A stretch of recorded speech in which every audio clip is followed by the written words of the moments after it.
No, I didn't see him. His connection is not very good. Hmm? His connection is not very good. It takes long until whatever you say. Have you bought him the bundles? No. Should I? Yeah, please. He's using very fake bundles. That like right now. Are you connected with him?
Tune in to the End FGM live show from Monday to Friday at 5:30 p.m. East African Time. Find and follow us on Facebook, Twitter, and Instagram at End FGM Live. Reach out to us for inquiries, to report a case, or to support the show on WhatsApp +254 73 400 7674.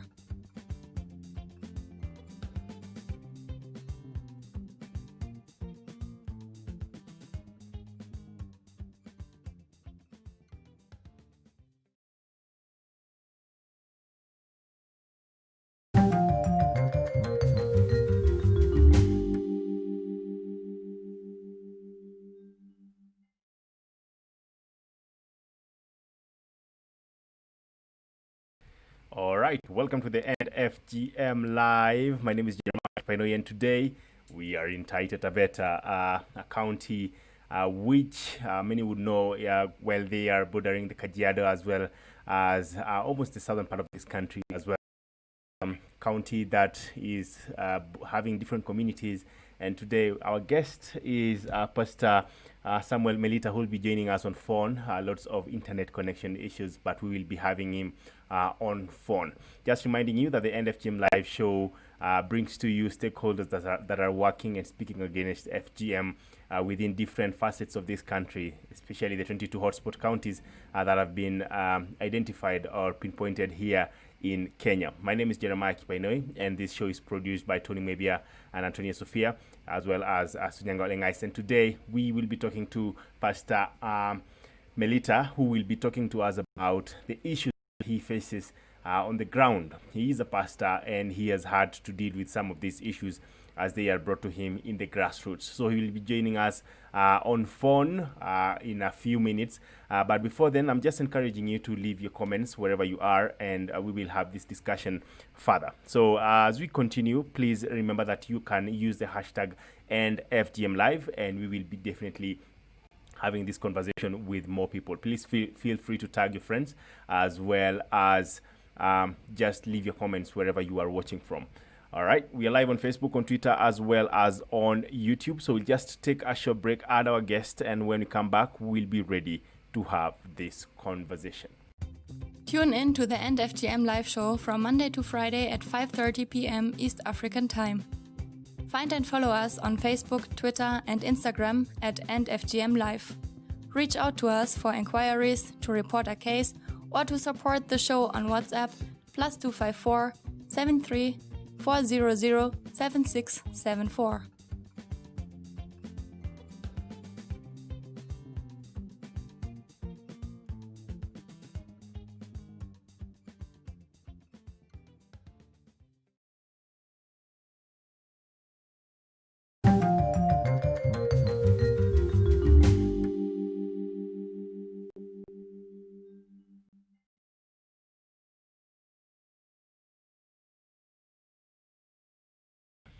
All right, we're back. This is the End FGM Live, and we are joined by Pastor Sam Melita from Taita at Taveta, and we just have this conversation about what really is happening in regards to FGM, as well as children's rights in that region. He's just going to be joining us on phone because of internet connection issues.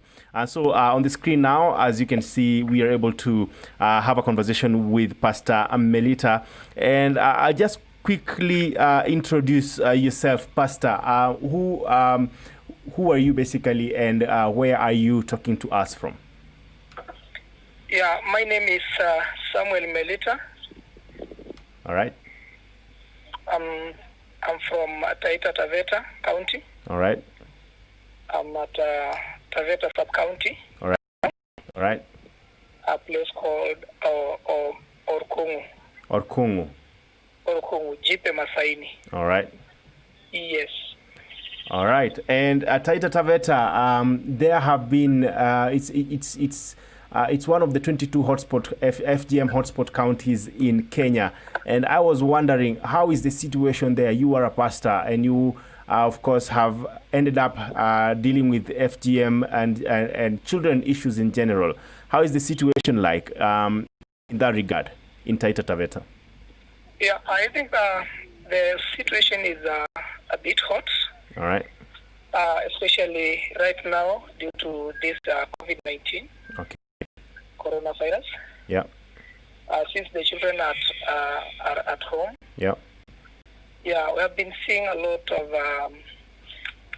child neglect. Mm-hmm. Yeah, maybe the parents are releasing their children just walking around, and according to that, I think it is it's a bit causing a lot of a big mess. Yeah. Right now because of the situation. Yeah. Yeah, in here in the location where I am. Yeah. Yeah, I was communicating with one of the nurses around here. Yeah. In a dispensary since January to June now. Yeah. Yeah, I've seen 13 cases. Of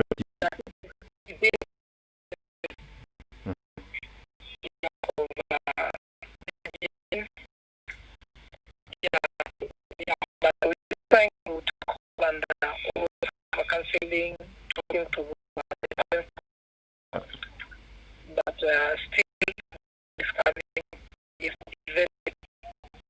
So you're saying that in the area where you are, they have been that case, if I got you right, Yeah.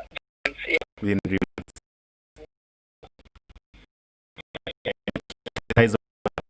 Actually, this is in an area where the community you're talking about is it native to that area?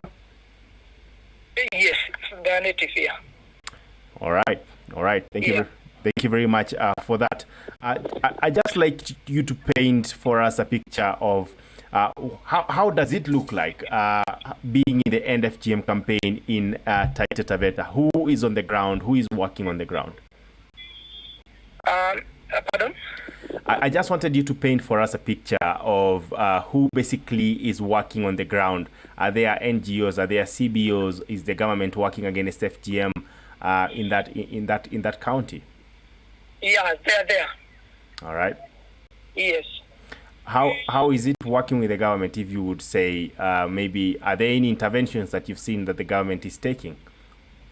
Yeah, they are really working. Yeah. They are really cooperating with the government. Yeah. Yeah, I think last 2 months ago I reported a case. Yeah. And they really helped me. All right. Yeah, and I thank for that because I called them and then immediately they come and the case they caught the mother and the father. Yeah. And they are taken to the court of law, and I think the case is okay.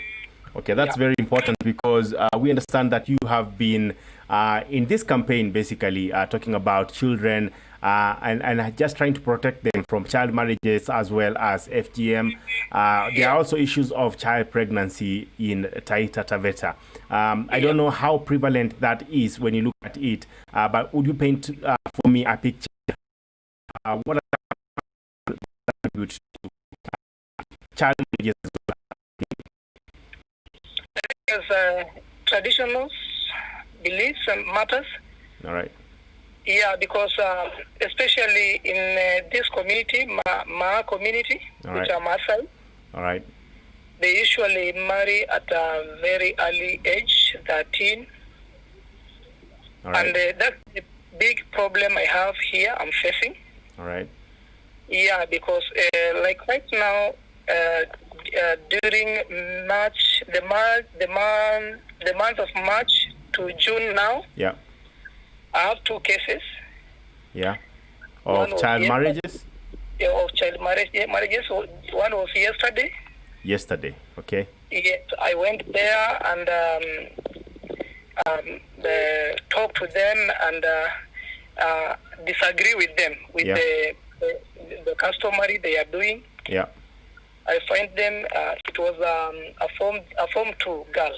A form 2 girl. A form 2 girl from high school. Yeah. That's about around 15 or 16 years old. Yeah, 16 years. Okay. So I told them this is not good and I'm not going to allow. Yeah. And Yes, they pause, but I'm not sure whether it is just they are just cooling for a while and then they wait for me to be away. Maybe I don't know. Yeah. Yeah, but I think within the Maasai community that is the big problem they have. Okay. And the Maasai community, I'd say, or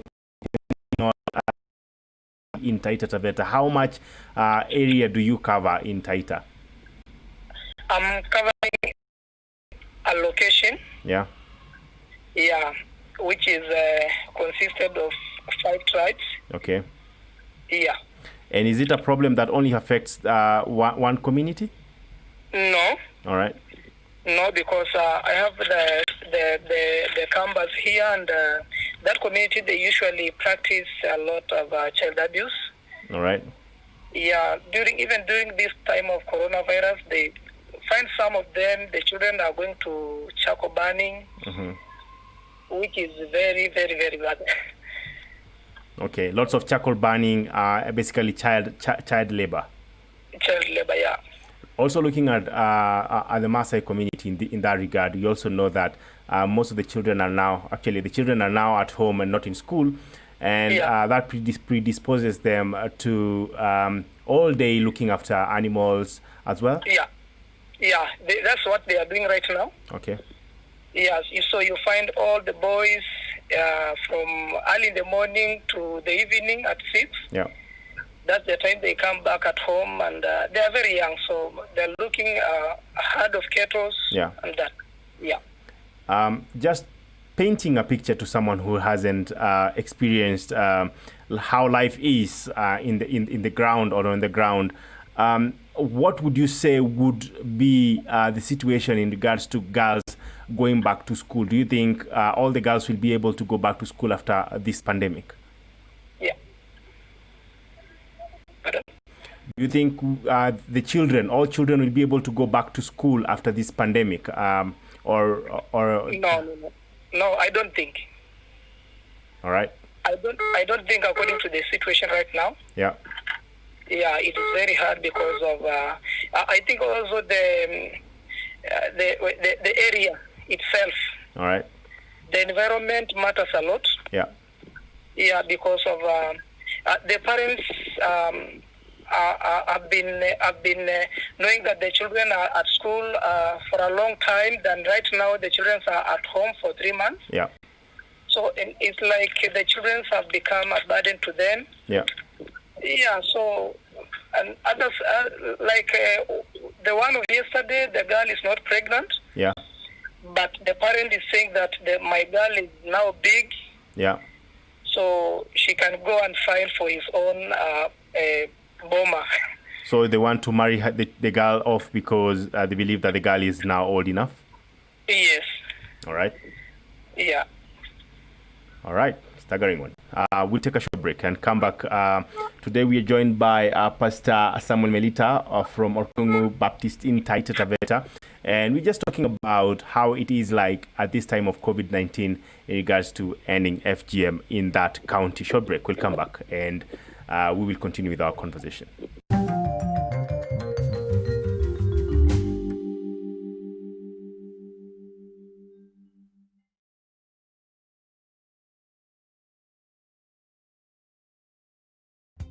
Tune in to the End FGM live show from Monday to Friday at 5:30 p.m. East African Time. Find and follow us on Facebook, Twitter, and Instagram at End FGM Live. Reach out to us for inquiries, to report a case, or to support the show on WhatsApp +254 73 400 7674.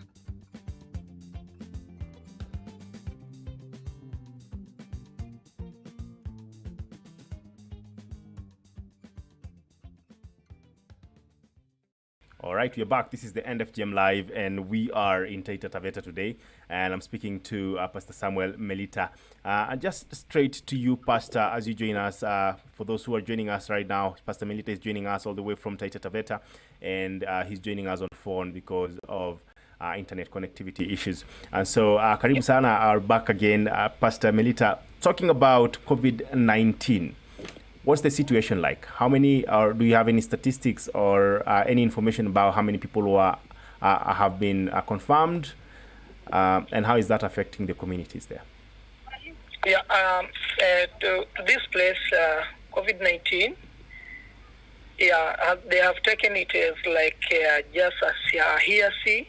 All right. They're not taking it seriously?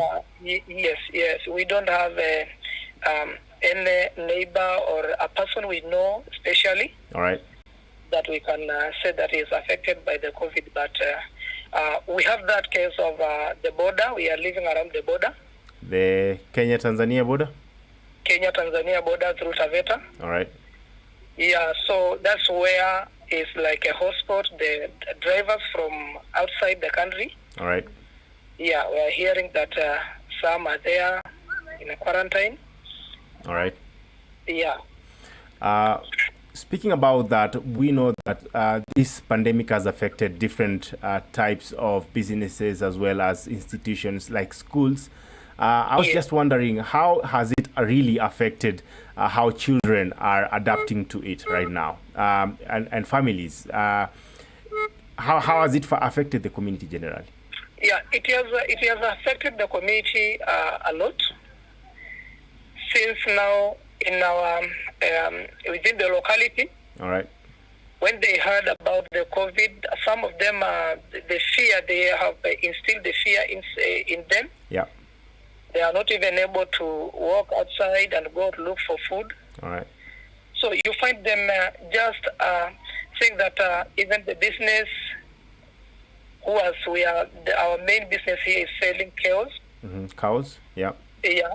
Yeah. And now they don't have any place to take their cows. Yeah. Because you find that some selling places, the market now is no longer there. They have closed up the market. Yeah. So find them just going outside and call someone to come in the boma and buy one or two. Yeah. Yeah, so you find them, the movement, it has restricted the movement of people to look for food. Yeah. Okay, and I'm just looking at the situation as it is right now. There are many activities that were running and are not running right now. And talking about organizations that may be working on the ground, I do not know how much information you have about this, as you are mostly working with the church and, of course, the community directly.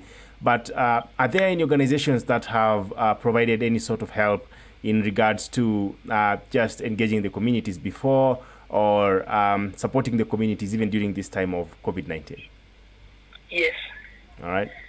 Yeah, the county government also has already distributed food here. All right. Yeah, and the national government also. All right. Yeah, even supplying water. Yeah. Because we don't have this clean source of water. Okay. So we usually use a boozer to bring water for us so that we can buy a jerrycan for 20 liters or 20 shillings. All right. Yeah, so we have seen even the World Vision are there. Yeah. Yeah, coming to support the children. All right. Yeah, like 2 weeks ago, they have come and bring sanitizers to the community. Yeah. Yeah, and the mask. All right. Yeah, so the organizations are trying to sort out the situation.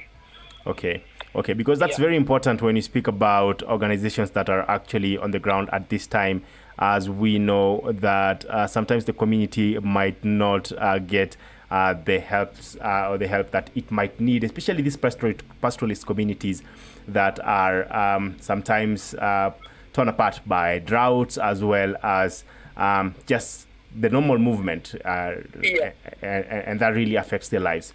So just on that, Pastor, looking at it, we know that there are different communities, as you had said, in that area. What really is the major challenge when you look at issues regarding children? I know FGM is there, child marriage spreads, even on a wider scope, while speaking about the communities that practice it.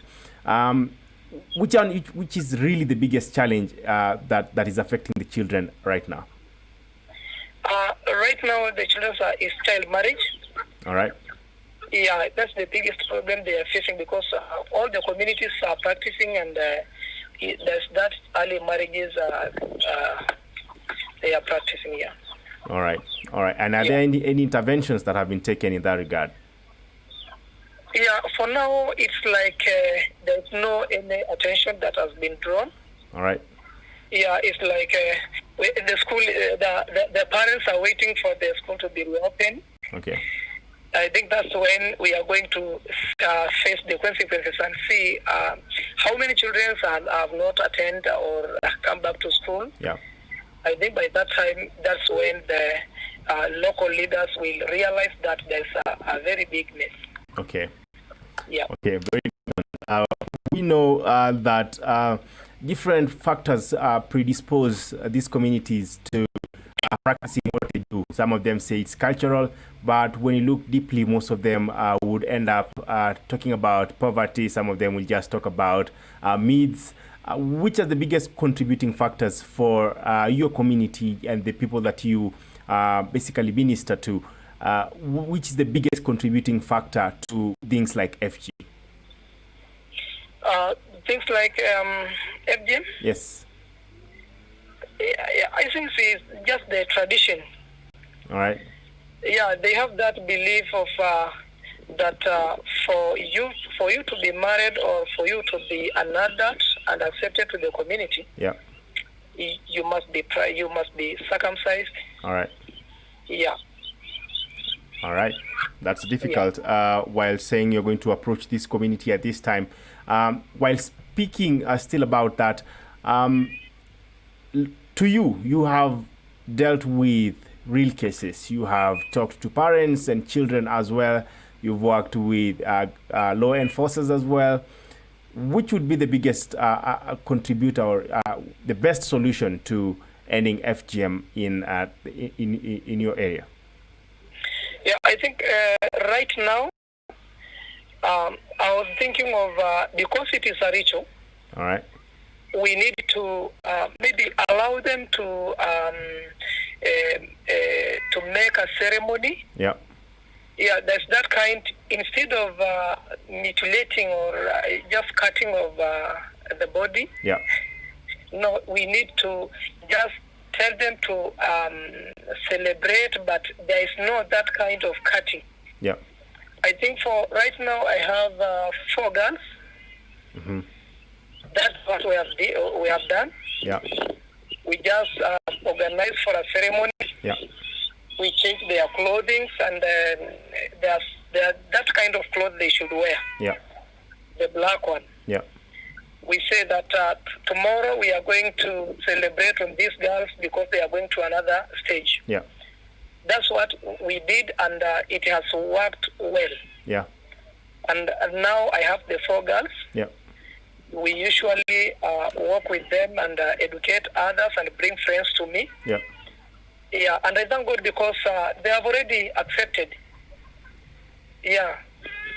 Wow. You are a religious leader, and we all often speak about religious leaders looking at probably the Islamic religion, but Yeah. I know that sometimes you find yourself having to explain on biblical terms why it is not right to practice FGM. Do you think really speaking out as a pastor is impactful within these communities that are still holding on strongly to their culture, and some of them actually still believe in their traditional African religion? Yeah, of course we do that. We do teach them according to the Bible. All right. And most of them, because a big number is outside the church. Okay. But to those who are in the church, everything is okay to them. All right. And I think it's the light of the whole community. All right. Yeah. Amazing. Thank you. Short break. We'll come back. And when we do, we will be wrapping up. But Yeah. keep your comments coming. We'll be very happy to hear what you have to say when we come back, as we are also concluding this show. This is the End FGM Live, and today we are in Taita Taveta speaking to Pastor Samuel Melita. Tune in to the End FGM live show from Monday to Friday at 5:30 p.m. East African Time. Find and follow us on Facebook, Twitter, and Instagram at End FGM Live. Reach out to us for inquiries, to report a case, or to support the show on WhatsApp +254 73 400 7674.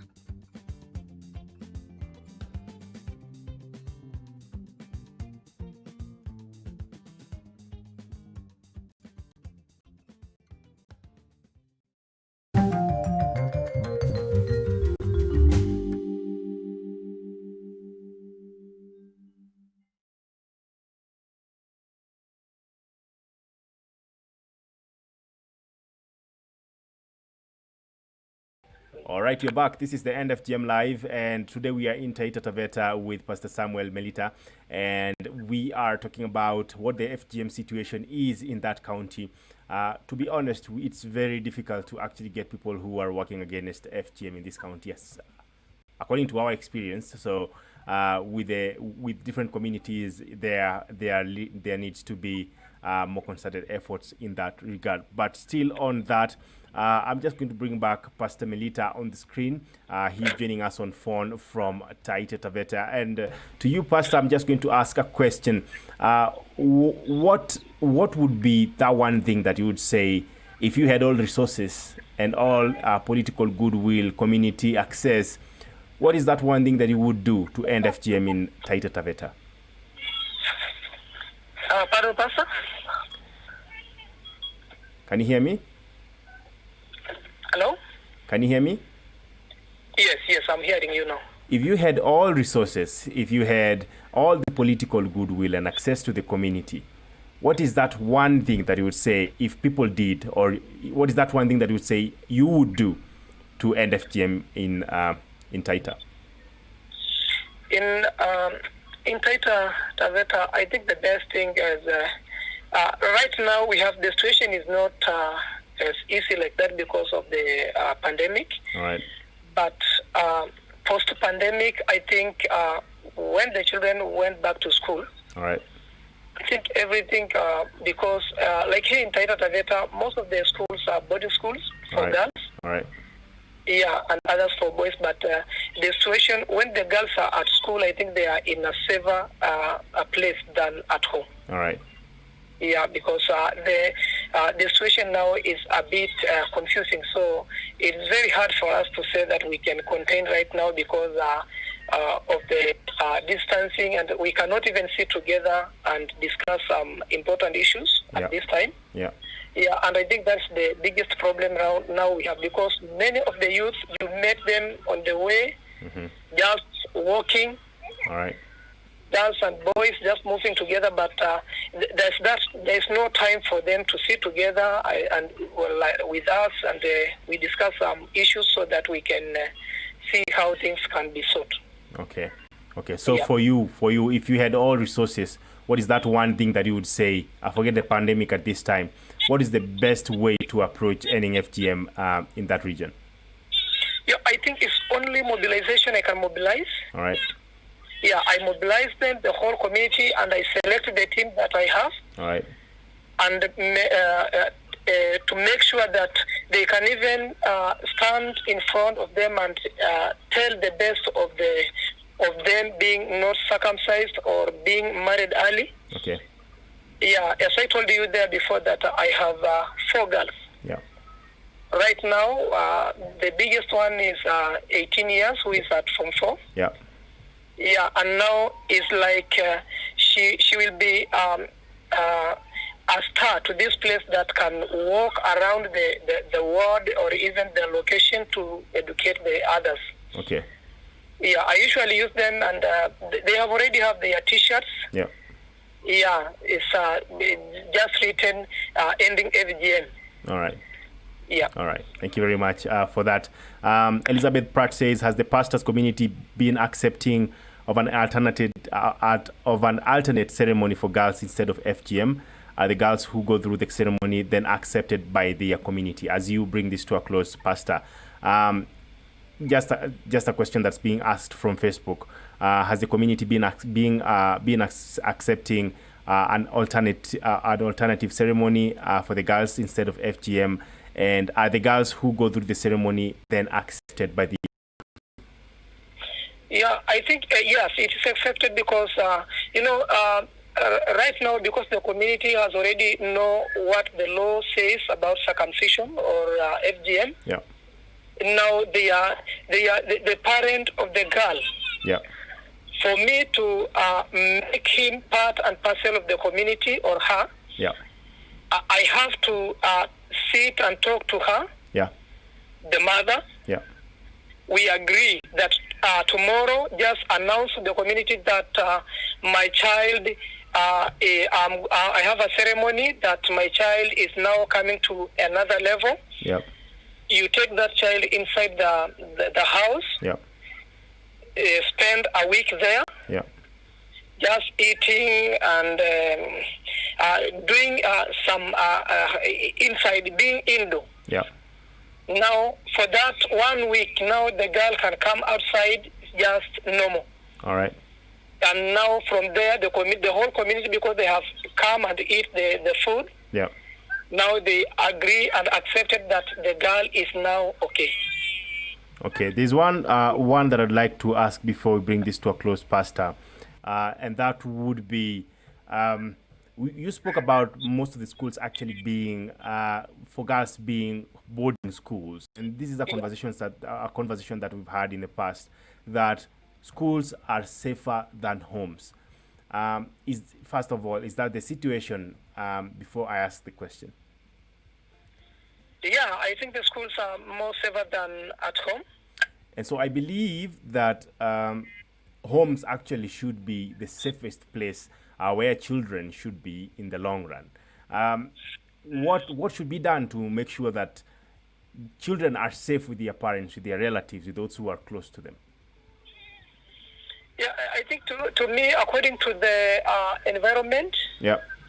I think the environment matters because within here, according to the tradition of this, maybe the Maasai and other communities, you All right. find a father or the girls used to go outside their homes and sleep outside their home because they cannot sleep the same house with their parents. All right. So I think, but I think here within the community is not safe. All right. But when they are in school, I think the girls can be safe. So the girls cannot share the same house with their fathers? With their parents, according to the tradition, yeah. So the children sleep outside normally?